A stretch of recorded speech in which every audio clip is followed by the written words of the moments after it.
Hello, everybody. Thanks for joining us today. This is Shane with Adam Creek. We want to take the opportunity to thank you for your time. We recognize that it's very valuable and appreciate you attending. Today, we're going to be discussing the integration of Juniper Networks and a solution that Securematics has been implementing in their office to discuss the implementation of the proximity tracing, and we'll have Bill talk about that. Obviously, the agenda here is on the screen, and we're going to go through that. I'd like to first really introduce who Adam Creek is and our team. We've been around since 2008 and I personally have been working with Juniper Networks for much longer than that, since around 2004. We are an information technology solutions provider and integrator, and our primary focus is on infrastructure, security, and overall business continuity. We have three teams. We have the systems engineering group, and that team focuses on compute, storage, and virtualization. We have the network engineering group, which I'm a part of, and our primary focus is on information security, routing, switching, and anything related to that. We have our largest group, which is our managed services team, and that team of technicians helps our day-to-day customers, our managed services customers, by providing them help desk support. They monitor their infrastructure, whether that's on premise or cloud or the hybrid thereof rather. And overall, they're also responsible for the end user training that happens either with applications, process and procedures, ultimately, as well as security training. And part of that solution is to ensure that they are getting security training to avoid and mitigate risk, such as phishing, social engineering, and those types of things.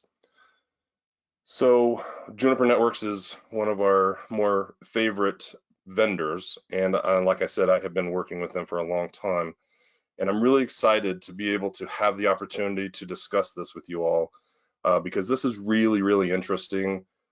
I think it's going to be really fun to talk about with you guys. So with that, again, I thank you for attending, and I would like to say thank you to Juniper and Securematics for helping us put this on.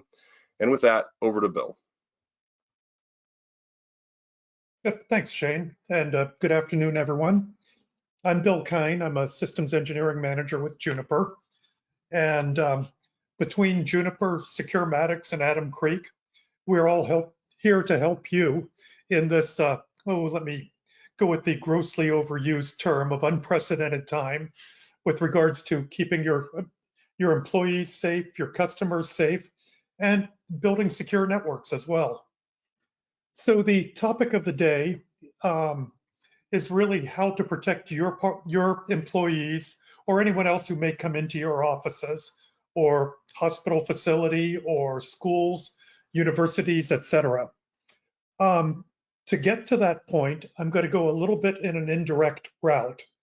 And the reason for that is my message is actually really rather simple. It's that if you build an intelligent, secure network, you get all of the benefits associated with that, but you also get the ability to be able to provide services for protection of your employees, guests, patients, and customers. So to that end, where I want to start is with the concept of an AI-driven network. And artificial intelligence is probably second to only the term unprecedented, one of the most overused phrases in 2020. So it means different things to everybody. My plea to all of you folks is whenever a vendor uses a term AI, look under the hood, see what's really there. I just bought some new golf clubs, and the sales rep at the store assured me that they were developed using AI. I asked him what that meant, and he really didn't have a good answer, and I kind of felt sorry for the guy, so I didn't press my point or press the point. But the fact is, it's going to be used everywhere for everything. With Juniper, what we mean by that is we want to add some intelligence into the network. We want to build basically a self-driving network. So if the network can identify faults or configuration issues in real time, and then better yet, correct those issues without having to involve any human units, the user experience is going to be much better, and you're not going to have the latency associated with us poor simple human units. So that's what we're really building, is a 100% programmable network. And if you could click ahead there, we also want to introduce a new character with all of this too. His name is Marvis. Yes, if you're Tony Stark fans, you might recognize a little bit of similarity there. I'm sure it's purely coincidental. Anyhow, Marvis is the virtual network assistant that comes with the Juniper/Mist infrastructure. Marvis is there to help you manage the network or help you improve the user experience. So for example, you could ask Marvis English language questions. How are things going in the Sacramento clinic? That seems like a very, very simple question, but you'll get a detailed answer. Things are going fine except for one user who is having long connect times. We would recommend checking their config, or we would recommend checking their MTU size. You can ask Marvis for some stats. You can ask Marvis, now to make this a little more relevant for today's topic, how many people are in the engineering conference room at this point? Marvis could say 17, but the conference room is only really designed for 12 in the social distancing environment. You might want to take an action according to that. So the next slide, if you would. The building blocks for building an AI-driven enterprise are really pretty simple. There's not a whole lot of things to choose from. You get flexibility with regards to pretty much any type of Wi-Fi AP that you'd like to use, and pretty much any type of switch that you'd like to connect all of those to. These, of course, are intelligent APs and intelligent switches.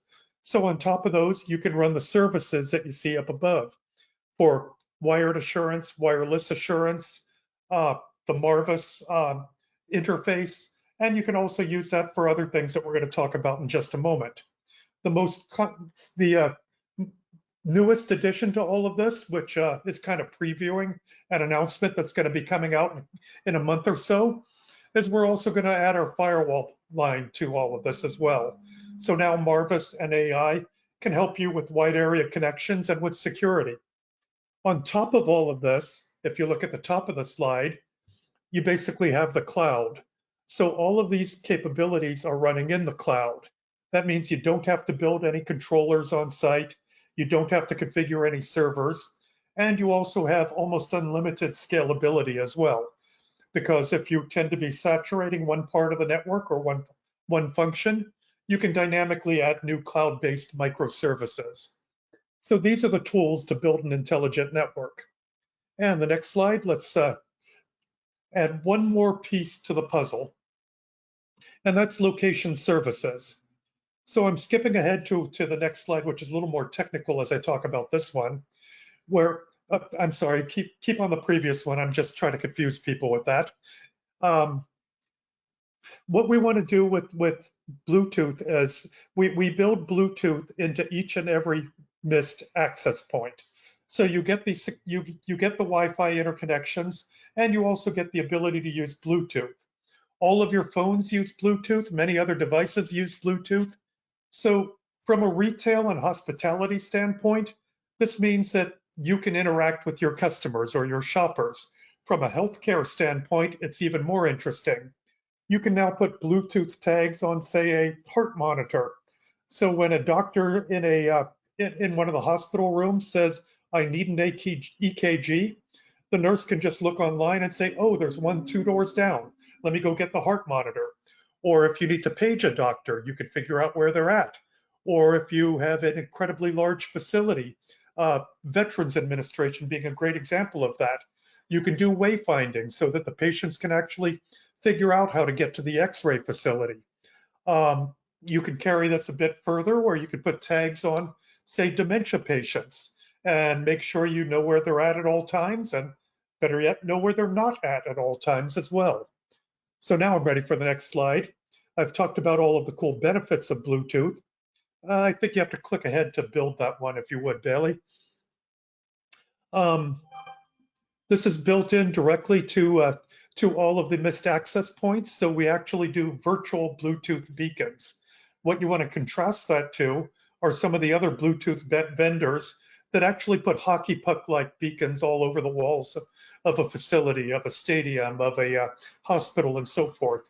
And they have to configure those, they have to manage those, and every 18 months or so, they have to go change all the batteries too. The NFL actually pays a group of 5 people to change the batteries stadium by stadium by stadium under normal NFL football seasons.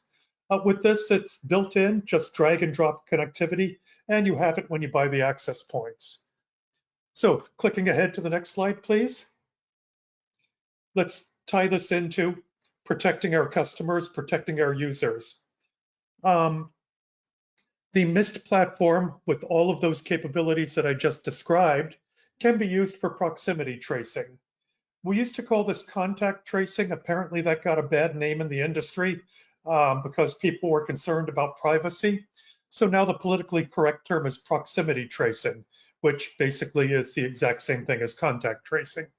So within that, there are 3 functions that we'll cover on the next couple slides: journey mapping, proximity tracing itself, and also congestion notification.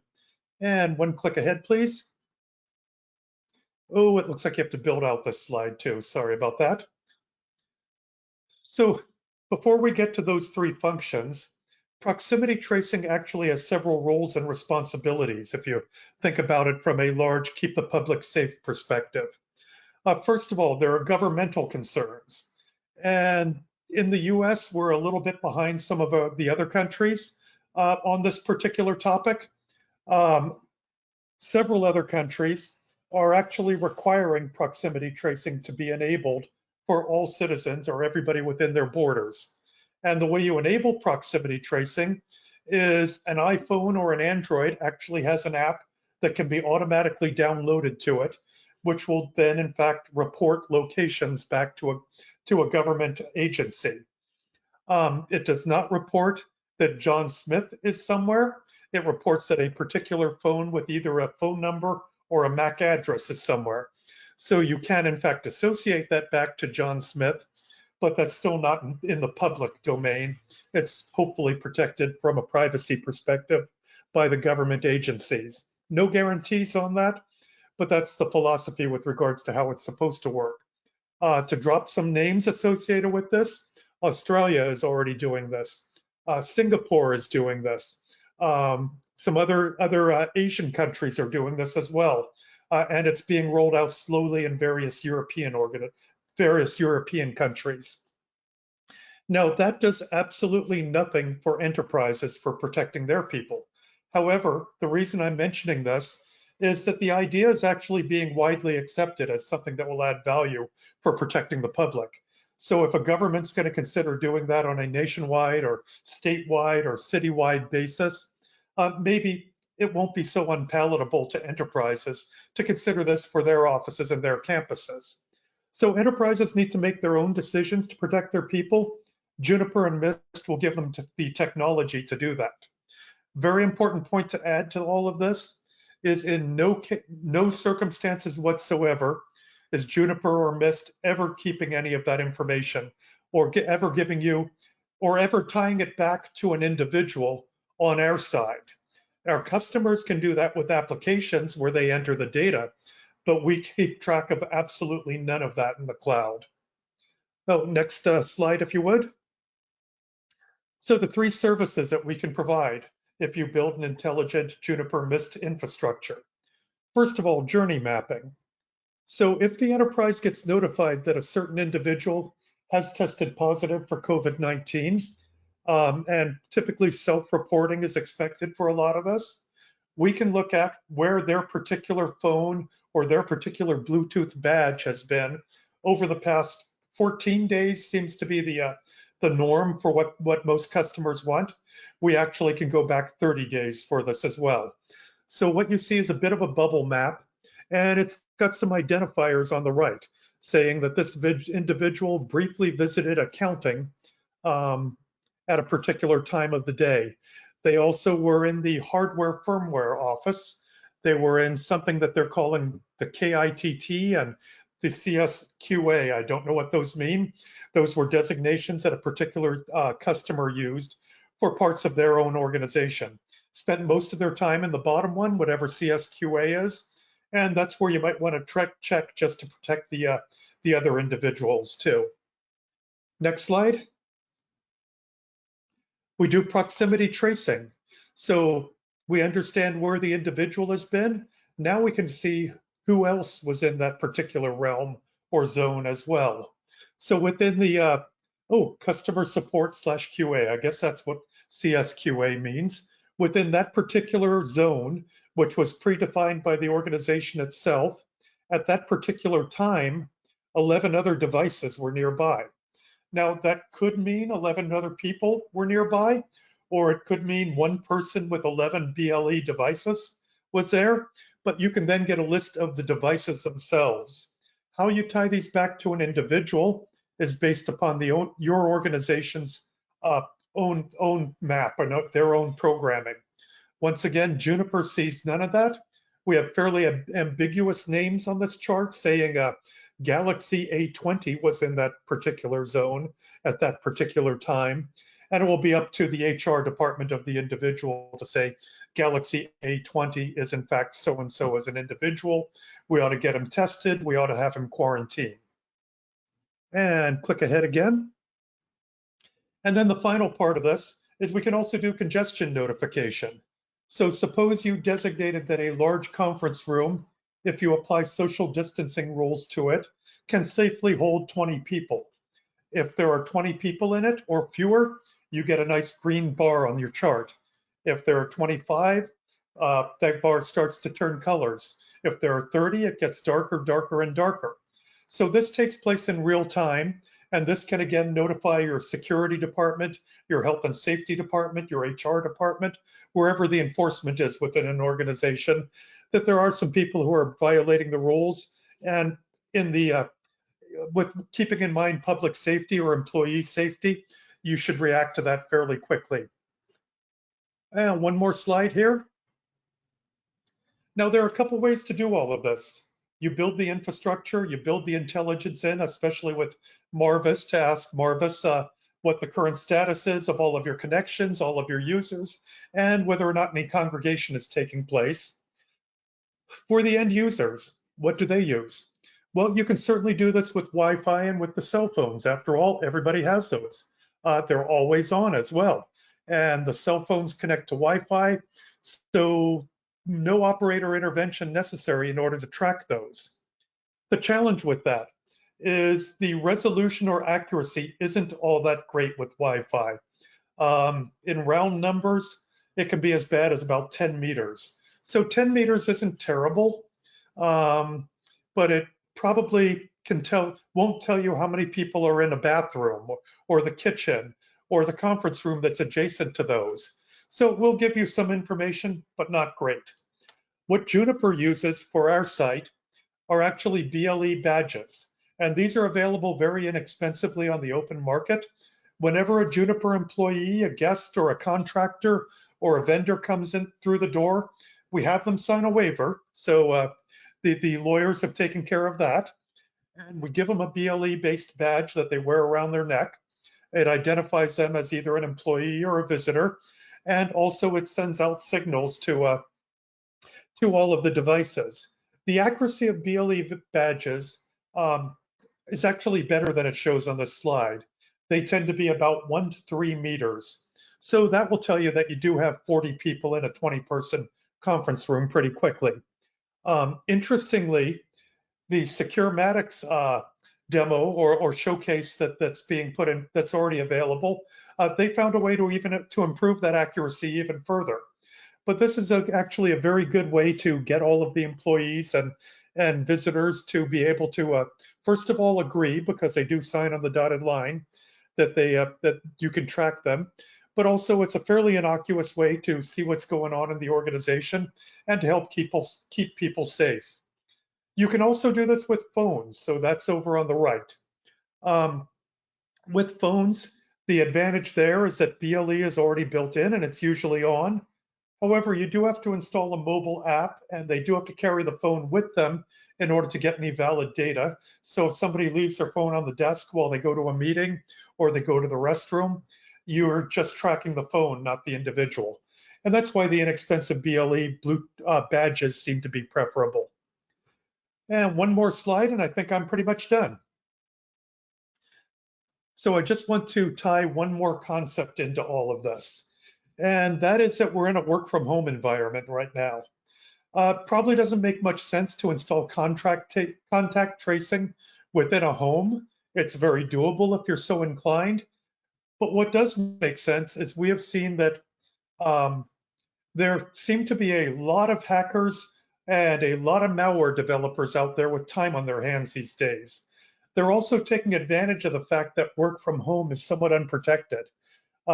Many companies are assuming work from home only means that you need a VPN connection because almost every employee already has a Wi-Fi facility in their home and an internet router of some sort or other through their ISP. Well, they're sharing a network potentially with their teenagers, potentially with roommates who may or may not work with the same degree of diligence for security as you would expect. So there are some major concerns with that. And again, spear phishing has really taken off, and so has malware in the 2020 era.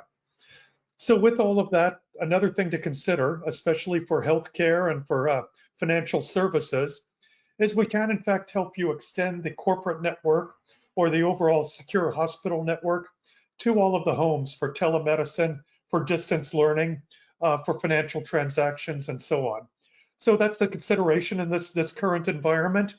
And it ties in rather indirectly with the proximity tracing concept, but it's something to please consider as you're working with as you're developing your network infrastructure for all of your employees. So with that, that's pretty much the technology behind this. We would all, Juniper, Securematics, and Adam Creek, love to help look at your environment and see what may or may not be applicable. You can look at as much or as little of this as you think would be appropriate for your site.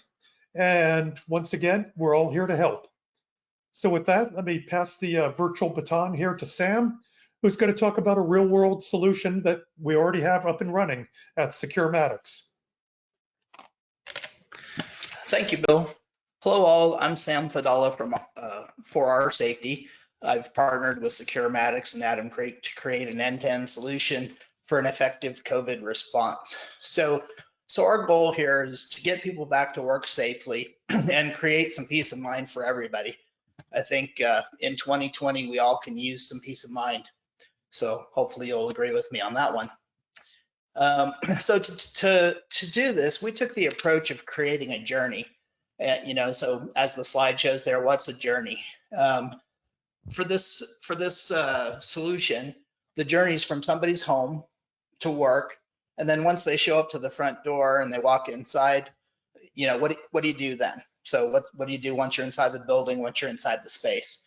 And so as you can see, we kind of broke it up from the idea of the first mile, getting to that front door, creating some access control, and then once you pass some of those requirements, you can get on-prem. So some of the main concepts to this idea is it needs to be simple, it needs to be compliant, and it needs to be secure.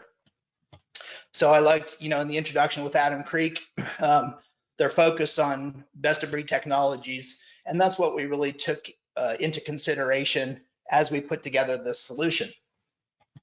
Some of these technologies range from everything from IoT devices, biometrics, Bluetooth, wireless solutions, and we're combining this with artificial intelligence and analytics. So as you heard Bill say, this is kind of a nice slide right here. When you're at home, a lot of folks want to get that questionnaire at home and to validate some of those questions. And again, you get the opportunity to create the questions you want, or even whether your organization wants to create this questionnaire. But maybe it's take a temperature test at home. You can use just a regular thermometer, whatever's convenient for the person at home. We can't necessarily really control what folks do at home. But as they arrive to work, the organization themselves can then create some, requirements around HIPAA compliance, data protection, security, and then when they come up to the kiosk, they can be asked these questions again. So we get to this point, and what we wanted to show at this point is all of this information that's being collected either at the kiosk or once folks come inside and they've got a Bluetooth lanyard or some form of BLE sensor. All this data has to then be fed into an analytics system, and then that can actually be used for logging or for any type of compliance issues that you're concerned about. So as you heard from Bill, Juniper Networks is an integral part of this solution with their AI-driven enterprise and missed access points. So next slide. So here's kind of an example of the first mile. And this is the person coming from, the first item number one is the administrator basically creating this health questionnaire. Item two, it can then send the user an SMS text, basically a secure text. And then the device can basically be, or the user is asked to take a selfie. Once the user takes a selfie, the user can then use an OK sign or a palm sign to create a basically yes or no to those questionnaires on the kiosk. And then that way it maintains a touchless environment. And then finally, once that's all done, the user is recognizable by the kiosk, and then they can just come and go as they please, as long as they pass these various criteria. Next slide. Here's just kind of a pictorial of how that might work. The first image there is the questionnaire. The second is a kiosk with facial recognition, and it can be tied to an employee ID. But again, all of this it's not stored on the device. It can be tied into an HR system so that we can control privacy data or HIPAA concerns. Or it can even be turned into a QR code. So there's a bunch of ways to control privacy and any HIPAA concerns. And then finally, if you're clear, you can get a nice clear little badge, and there you go. So here's just a little video demonstrating what I'm talking about.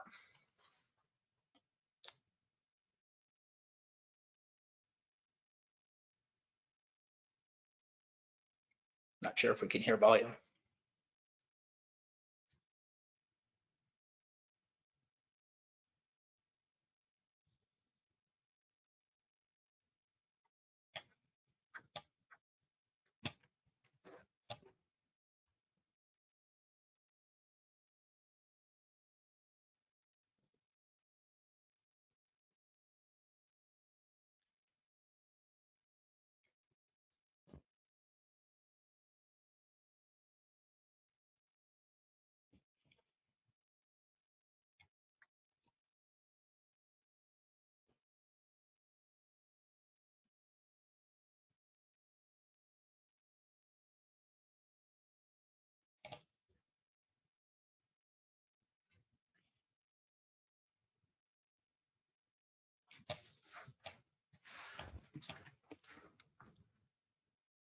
All right, I'm not sure if you were able to hear volume or not, but that's the actual process for the first mile.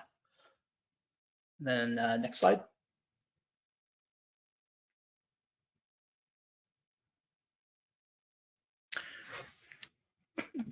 So just to kind of recap what Bill was talking about, you can do as little or as much of this as you want. And here's just kind of an idea. A good solution might be the facial recognition and temperature sensing kiosk at the front door for control, access control. The better might be adding lanyards with wrist guards, ID cards with BLE.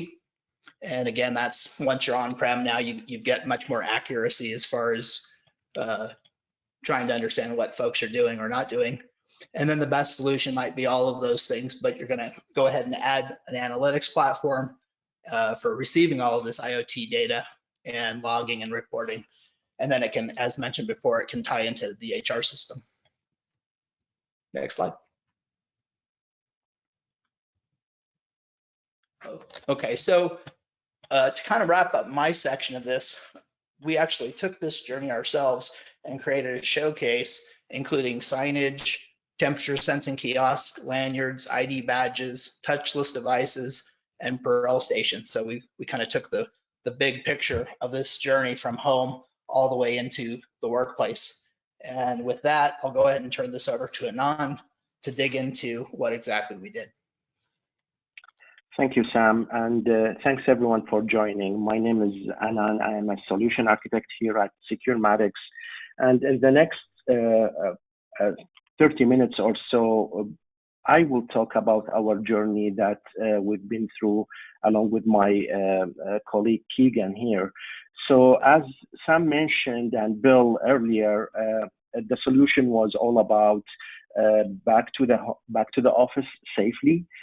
So we have deployed Juniper infrastructure for sure, Mist Wi-Fi access point and Bluetooth, proximity tracing solution, Contact IO for the BLE badges that Bill mentioned earlier, the kiosk for the temperature screen and facial recognition that we can see on the next slide, please.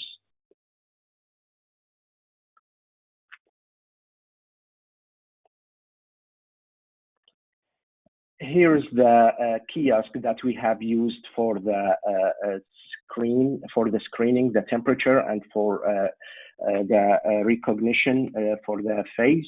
We can use it. This is we have placed it in our entrance of our office. We can use it for both our employees and definitely for the guests by sending the guest like a link and ask him to follow that link, take a picture, a selfie for himself, and then when he comes to the front of our office, the pop-up ID kiosk will detect the temperature and recognize the face.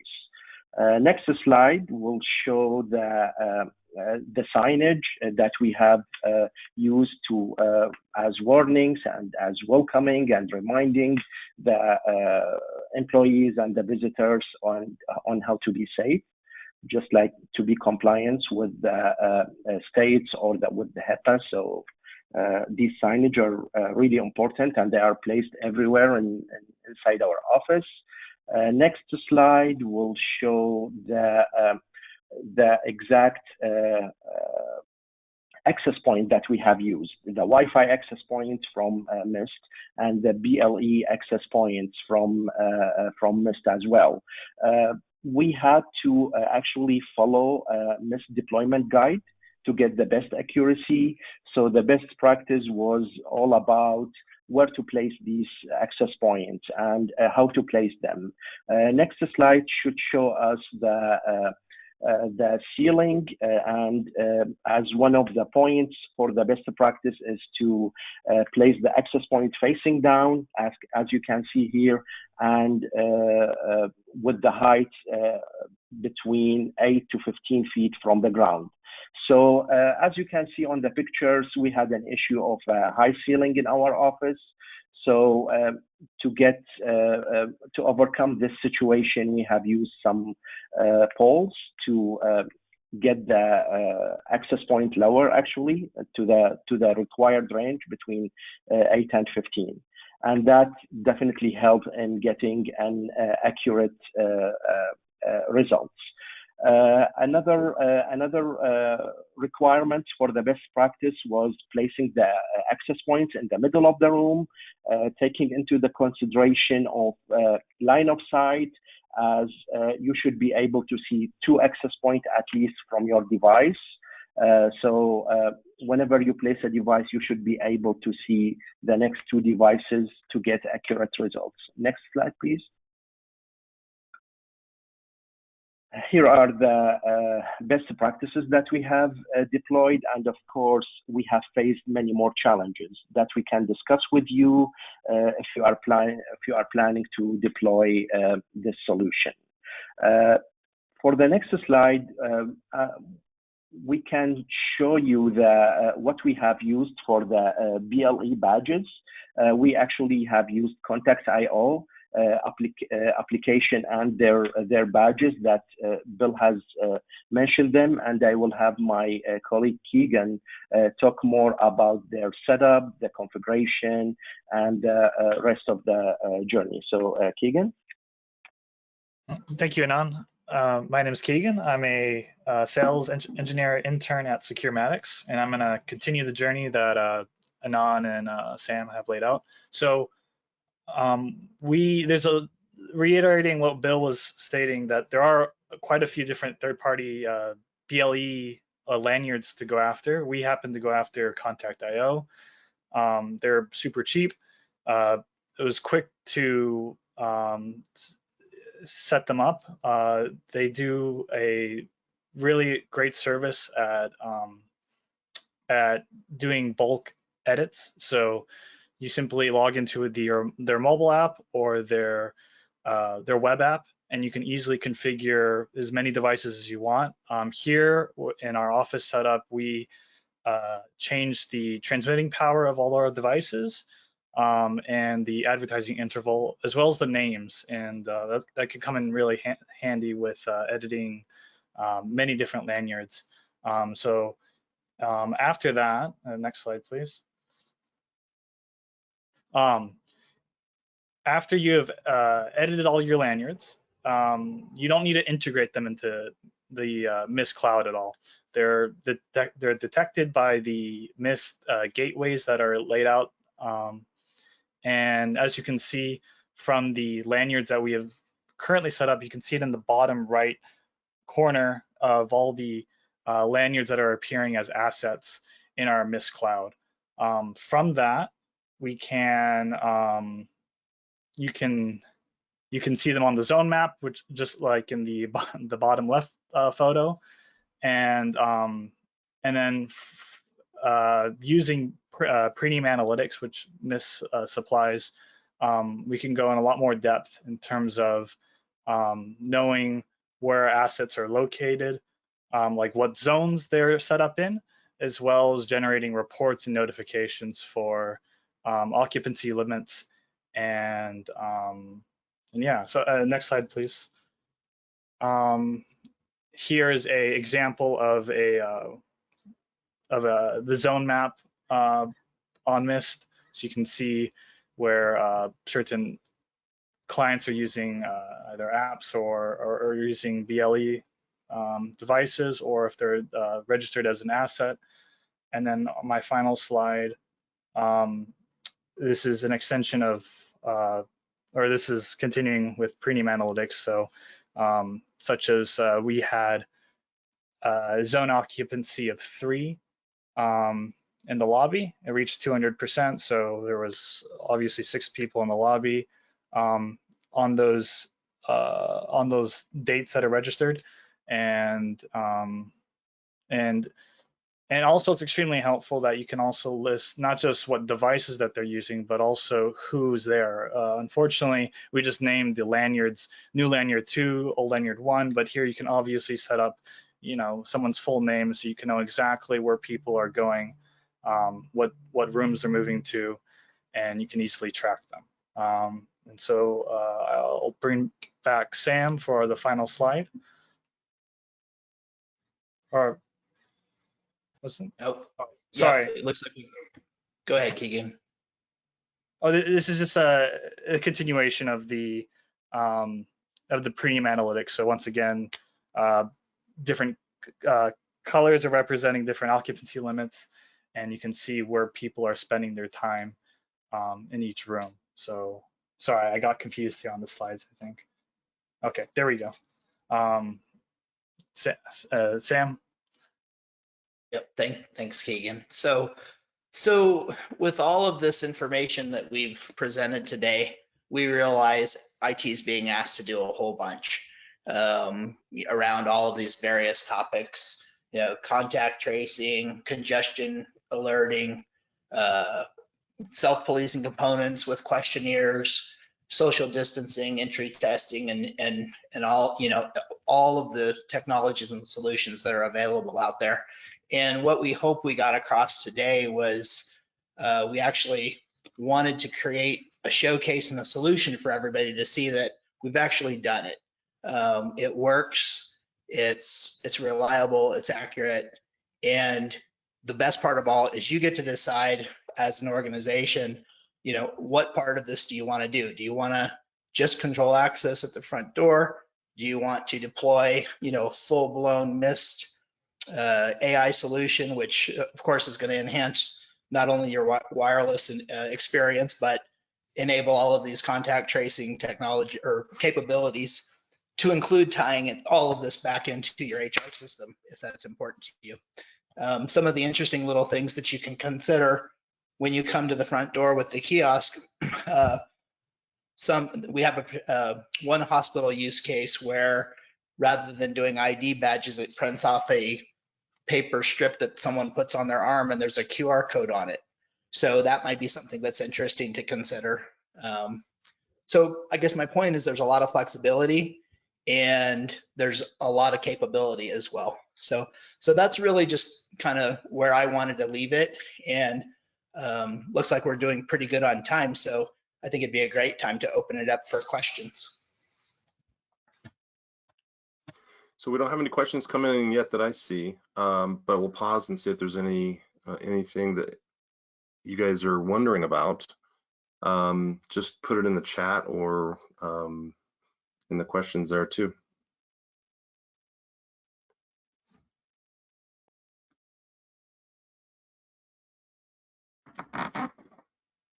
But if there's no questions that come in, we want to make sure to mention while we're waiting to please fill out the survey to make sure that you do get your Drizzly gift card so that we can get that out to you.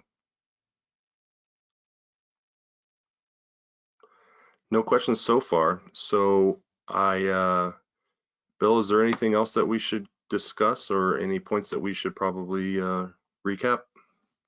The only thing I would say is we're all here to help. If you have questions, if you want to see how things would apply to your particular facility, please give any of us a call, email, whatever works. Outstanding. Again, thank you to everyone who joined us today. Special thanks to Juniper and Securematics on this. We very much appreciate your time and hope to talk to you very soon. And have a great day. Thank you, folks.